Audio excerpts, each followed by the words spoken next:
বেশ অনেক বছর পর আবারও সারিয়াকান্দিতে ঘুরতে গেলাম সবাই মিলে। একটা ইনসিডেন্টের কারণে গত 10-12 বছরও আমরা এদিকে আসিনি। তো ইনসিডেন্টটা ঠিক কি ঘটেছিল সেটা ভিডিও শেষে বলবো। এই কয়েক বছরে সারিয়াকান্দিতে কি কি পরিবর্তন হয়েছে, কেমন করেছে আগের থেকে, সবই শেয়ার করবো। হ্যালো এভরিওয়ান, আসসালামু আলাইকুম, welcome to our another new blog. কি অবস্থা সবার? Hope you all good. আমিও আলহামদুলিল্লাহ ভালো আছি। তো অনেক বছর পর আবারও সারিয়াকান্দিতে ঘুরতে গেলাম, প্রায় 10-12 বছর হবে। 10-12 বছর আগে যেমনটা রাস্তা ছিল এখন অনেকটাই পরিবর্তন হয়ে গেছে। রাস্তাগুলো এত সুন্দর করেছে, আর কিছুক্ষণ পরপরই ব্রিজ ছিল, সেতু ছিল। তো একটা ব্রিজের সামনে আমরা সবাই মিলে দাঁড়িয়েছি, মানে এত সুন্দর লাগছিল ভিউটা দেখতে। তো ভাবলাম যে ওখানে দাঁড়িয়ে আমরা কয়েকটা সেলফি তুলে একটু ভিডিও ক্লিপ নেওয়া যাক। দেন আমরা আবারও যাওয়া শুরু করি। রাস্তাগুলো এতটাই সুন্দর ছিল যে আমাদের যেতে একদমই কষ্ট হয়নি। তো জিসানের বাইকে ছিলাম আমি, দিশা, আর সাবিরের বাইকে ছিল আম্মু। তো দুই বাইক নিয়ে আমরা 5 জনই গিয়েছিলাম। তো আমার আরো এক ছোট ভাইয়ের যাওয়ার কথা ছিল, বাট ওর সময় হয়ে ওঠেনি। মানে আজকাল ঘোরার জন্য সময় হয়ে ওঠে না মানুষের। এরকম নদীর ঘাটে বা পাহাড়ে লং জার্নি গুলোতে যত মানুষ বেশি হয় তত মজা হয়, ততটাই এনজয়েবল হয়। বেশি মানুষজন হলে খুব ভালো লাগে, সবাই মিলে গল্প করতে, মানে যেতেও খুব ভালো লাগে। যেতে যেতে আমি আর দেশে একটু মজা করছিলাম ভিডিও নেওয়ার জন্য। আমাদের বাসা থেকে একদম সারিয়াকান্দির মেন ঘাট পর্যন্ত প্রায় 1 ঘন্টা সময় লাগে বাইকে। তার মধ্যে কিছুটা জ্যাম ছিল এবং আমরা রাস্তায় কিছুটা সেতুতে কিছুটা সময় কাটিয়েছি। সব মিলিয়ে 1 ঘন্টার মতোই সময় লেগে যায় পৌঁছাতে। তো ফাইনালি আমরা পৌঁছে গিয়েছি প্রেম যমুনার ঘাটে। এটা কালীতলা ঘাট নামেও পরিচিত, বাট প্রেম যমুনার ঘাট হিসেবে বেশি পরিচিত, ফেমাস। তো এটাই হচ্ছে প্রেম যমুনা ঘাটের মানে মেন চিত্রটা। মানে আগে এর এত দোকান, এত জিনিসপত্র ছিল না। পুরো রাস্তাটাই ফাঁকা ছিল, 2 সাইডে গাছ লাগানো ছিল। মানে গাছগুলো এখনো রয়েছে, বাট এত দোকান হয়েছে, এত খাবারের দোকান হয়েছে যে একদম পুরো মেলা যেরকম হয় সেরকম হয়ে গেছে। তো এত বছর পর এসে সত্যিই ভীষণ ভালো লাগছে। আর এত মানুষজন সবাই ঈদের পরে ঘুরতে এসেছে, সত্যিই অসাধারণ লাগছিল বিকালটা। তো দিশা বারবারই আপুর মেসেঞ্জারে কল করছিল সিমরিনকে একটু দেখানোর জন্য, কারণ ও ভীষণই পছন্দ করে এইসব নদী, বাট নেটওয়ার্কের জন্য কথা বলাই যায়। তো আমরা বেশি দেরি না করে তাড়াতাড়ি নৌকায় উঠলাম, যেহেতু আমাদের আবার বাড়ি পৌঁছাতে হবে ঘন্টাখানিকের রাস্তা। তো এই ছিল পুরো নৌকায়, মানে পুরো নৌকাতেই অনেক মানুষজন উঠেছিল, পুরো নৌকাটাই ভিড় ছিল। আর জিসান একদম মাথায় গিয়ে বসেছিল, মানে এত মানুষ ছিল দেখে ওকে আর মানে ভিডিও ক্লিপে নেওয়া হয়নি, ও একাই ওখানে বসেছিল।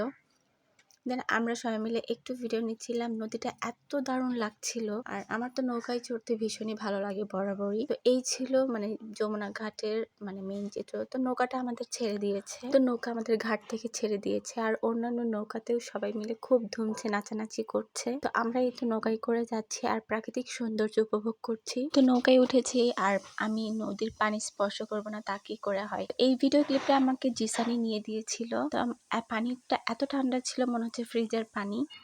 তো আমরা ঘাটে পৌঁছে গিয়েছি, মানে 1 রাউন্ড আমাদের নৌকায় করে ঘোরা হয়ে গিয়েছে। ঘাটে পৌঁছানোর পরপরই দিশার ফ্রেন্ড জিহাদ চলে আসে, মানে দিশা জিহাদ দুজনেরই ফ্রেন্ড বলতে পারে। আমাদেরকে কোম্পানি দেওয়ার জন্য চলে এসেছে। ওর বাসা এখানেই, এখানকার ও স্থায়ী বাসিন্দা। তো নৌকা ভ্রমণ করে আমরা একটু বসেছিলাম, ওখানে বাদাম খাচ্ছিলাম।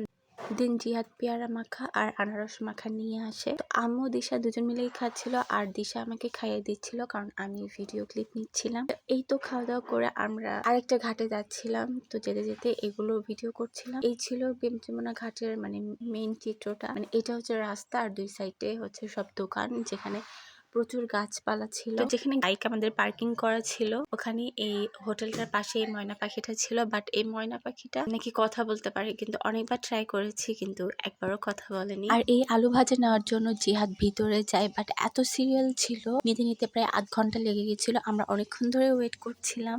ফাইনালি ও 2টা আলু ভাজা কিনে নিয়ে এসেছে। দেন আমরা বাইকে করে আবার সামনে আরেকটা ঘাটে যাই, আর আমি বাইকের মধ্যেই অর্ধেক খেয়ে ফেলেছি। আমার এতটা ভালো লাগে, আমি বাইকে আস্তে আস্তেই অর্ধেক খেয়ে ফেলেছি। দেন এইটুকু রেখেছিলাম সাবিরের জন্য, কারণ ও বলেছিল আপু আমার জন্য একটু রাখেন। তো এই হচ্ছে আরেকটা ঘাটের চিত্র। মানে এরকম তো বসার মানে স্পেস ছিল না, এত সুন্দর বসার সিট প্ল্যানিংও ছিল না, বাট এগুলো সবই সুন্দর করে নতুন করে সাজিয়েছে। আমার মনে হয় ভবিষ্যতে আরো অনেক ধরনের কাজ হবে এইদিকে। মানে জায়গাটা একদম পুরো পর্যটন এলাকা, মানে এমনিতেই পর্যটন এলাকার মতনই, মানে আরো সৌন্দর্য বাড়াতে যা যা করা লাগে সবই করবে। তো এই ছিল সারিয়াকান্দির মানে পুরো লোকেশনটা, মানে পুরো চিত্রটা। তো জিহাদের থেকে বিদায় নিয়ে আমরা চলে আসছিলাম। ওকে ছেড়ে যেতে আসলে খারাপ লাগছিল। ও এতটা অস্থির হয়ে গেছিল, মানে কিছুক্ষণের জন্য কি খাওয়াবে না খাওয়াবে, অনেকবার বাড়িতে নিয়ে যাওয়ার কথা বলেছে, বাট আমাদের হাতে এতটাও সময় ছিল না যে বাসায় যাব। তো ওকে বলেছি নেক্সট কোনোদিন আসলে আবার যাওয়া হবে। তো ওর থেকে বিদায় নিয়ে আমরা রওনা হয়ে পড়লাম। আর ইনসিডেন্টটা যা হয়েছিল আমাদের সাথে 10-12 বছর আগে যখন আমরা এখানে প্রথমবার এসেছিলাম, তখন আমরা ফ্যামিলি মেম্বাররাই ছিলাম, আর সাথে আমার একটা বড় ভাই ছিল। তো আমরা চড়ে বসে খাওয়া দাওয়া করছি, আর ওই সময় দুটো লোক পাশ দিয়ে যাচ্ছিল। যখন দেখলো আমরা ওখানে বসে খাওয়া দাওয়া করছি, ঠিক তখনই ওরা আবার ব্যাক করে মানে চাকু বের করে আমাদের সামনে, এবং আমাদের ব্যাগ, ফোন এগুলো সব ছিনতাই করে নিয়ে যায়। তো এই ঘটনার কারণে আমরা আর এরপর থেকে আমরা সারিয়াকান্দিতে যাইনি। তো সেই দিনই আমাদের ফোনটা আমরা সাথে সাথেই পেয়েছিলাম। তার কারণে হয়তো আমাদের একটু বেশিক্ষণই থাকতে হয়েছে ওখানে। যে ভাইয়াটা গিয়েছিল তার পরিচিত লোক থাকায় আমরা ফোনটা সেদিনই হাতে পেয়েছিলাম, আর টাকা পয়সা যা ছিল সেটা ওরা খরচ করে ফেলেছে। তো মূলত এমন একটা সিচুয়েশনে পড়ার কারণে আর আমাদের এত বছর যাওয়া হয়নি। তো সবাইকে আমাদের সারিয়াকান্দিতে আসার আমন্ত্রণ রইল। অবশ্যই আমাদের সারিয়াকান্দি বলবো, কারণ আমাদের বগুড়ার মধ্যে, সেই জন্যই ইনভাইট করছি। অবশ্যই এত সুন্দর জায়গায় সবাই বেড়াতে আসবেন। আমাদের মতো সিচুয়েশনে কেউ পড়বে না ইনশাল্লাহ। আসলে আমরা চরের মধ্যে গেছিলাম, আর ওখানে একটা মানুষও ছিল না দুপুরবেলা, যার কারণে ওরা সুযোগ পেয়েছিল। এরকম কোনো সিচুয়েশনই আর ঘটেনি পরবর্তীতে, তবে মানুষজনের মধ্যে থাকাই ভালো। তো এই ছিল আমাদের সারিয়াকান্দি ভ্রমণ। সুন্দর সময় কাটানোর জন্য, মনটাকে রিফ্রেশ করার জন্য খুব সুন্দর একটা প্লেস। মাঝখানে এই ব্রিজটার সামনে একটু থেমেছিলাম, কারণ আমাদের বাইকটা পেছনে ছিল, দেখা যাচ্ছিল না।